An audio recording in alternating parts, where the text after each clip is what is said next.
Hey, New Sound, Dave here, and I'm so excited to bring you a daily devotional day during our 21 days of prayer.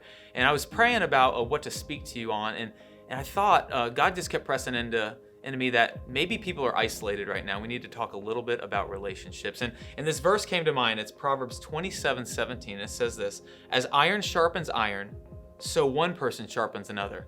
And then another verse came to mind. It was Ecclesiastes 4:9-12, and it goes like this. It says, "Two are better than one, because they have a good return for their labor. If either of them falls down, one can help the other up.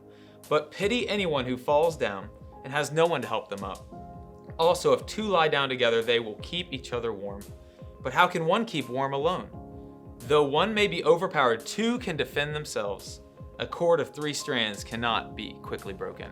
And I love this verse, and actually the way I remember this verse is, I don't know if you remember the movie Forrest Gump. It's from a long time ago. Most people have seen it, but Forrest is with his buddy Bubba, and they're in Vietnam during the war, and it has been raining for months. And so Bubba looks back at Forrest one day. He says, hey Forrest, if I sleep with my back against you and you sleep with your back against me, we don't have to sleep with our heads in the mud."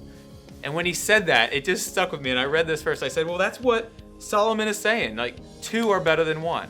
When we're struggling, someone else is there to hold us up. When they're struggling, we're there to hold them up. If we fall in a pit, someone can help us out.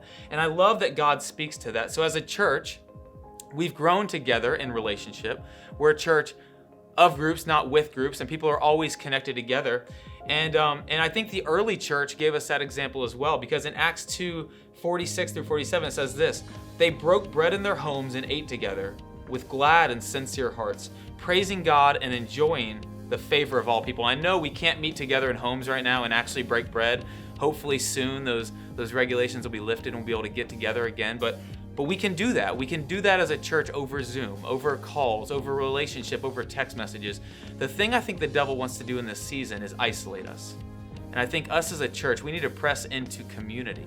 And so let's not sleep with our heads in the mud. Let's get together with our backs against each other, praying for each other, sharpening each other in this season. So we are a church of groups. Online, you can find so many groups. I think we have almost 50 groups at our meeting. This morning, I had a workout group. We all stayed 6 feet apart, so no one write in an email to New Sound. 6 feet apart. And then we had a little prayer right at the end, asking how people are doing and how we can pray for each other. And then right after that, I jumped on a Zoom call with 16 guys. We're just going through a book study.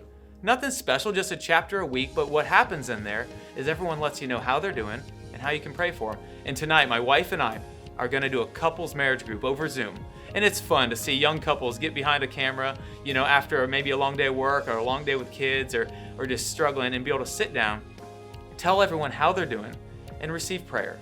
And I think us as a church can move through this season, not in a season of isolation, but if we really press in and do what God tells us to do, be in relationships, so we come out on the other side stronger, healthier, and more whole. I love you, New Sound. I'm so excited that we got to spend this time together, and we'll see you next week.